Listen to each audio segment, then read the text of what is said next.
பேர் M Devakottai chairman மாணிக்க வாசகம் நன்னிலைப்பள்ளி 7ஆம் வகுப்பு படிக்கிறேன். இன்னைக்கு எங்க ஸ்கூலுக்கு ஸ்பேஸ்ஷிப்ல வந்திருந்தாங்க.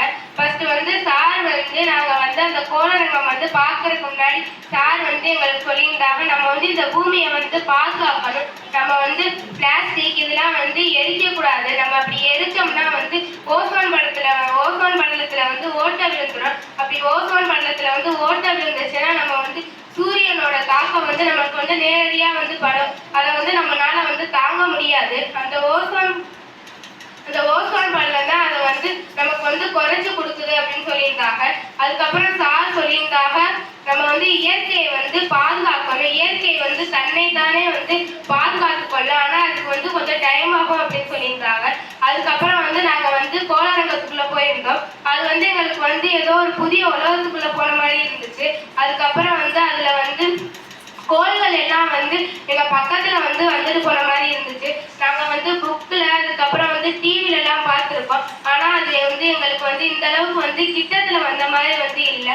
ஆனா நாங்க கோளரங்கத்துல பார்க்கும் போது அது எங்களோட பக்கத்துல நின்று நாங்க அதை பார்க்குற மாதிரி இருந்துச்சு. அதுக்கப்புறம் கோளரங்கத்துல டைனோசர் அது எப்படி அழிஞ்சிச்சு அப்படின்னு சொல்லியிருந்தாங்க. அது பல மில்லியன் காலத்துக்கு முன்னாடியே அழிஞ்சிருச்சு.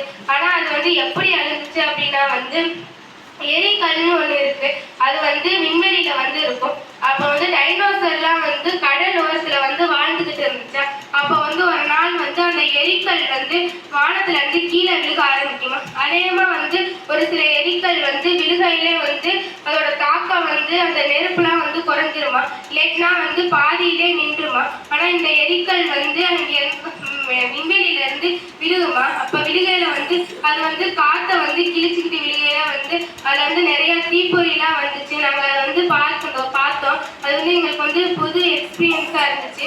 அதுக்கப்புறம் அந்த எரிக்கல் கடல்ல விழுகும் போது கடல்ல உள்ள தண்ணீர் ரொம்ப பெரிய வானத்தை ஏற்றவரை அந்த அளவுக்கு பெருசா வந்துச்சு. அதுக்கப்புறம் அது கடல் கீழே உள்ள பூமியில போய் பட்ட போது அதுல இருந்து நிறைய டஸ்ட்லாம் அப்புறம் டைனோசர்னால மூச்சு விட முடியாம அது இறந்து போச்சுன்னு சொல்லியிருந்தாங்க. நாங்களும் அதை பார்த்தோம்.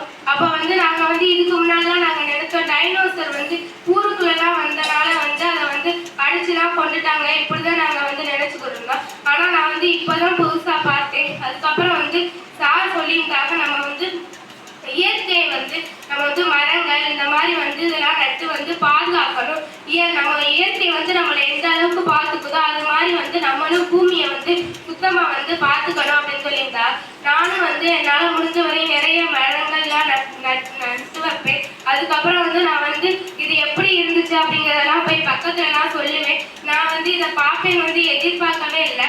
நான் இந்த வாய்ப்பை ஏற்படுத்தி கொடுத்த தலைமை ஆசிரியர், அதுக்கப்புறம் இந்த நிகழ்ச்சிக்கு வந்த சார், அதுக்கப்புறம் மேடம், அதுக்கப்புறம் டீச்சர்ஸ், அப்புறம் எல்லாருக்குமே நன்றி சொல்லிக்கிறேன். நன்றி, வணக்கம்.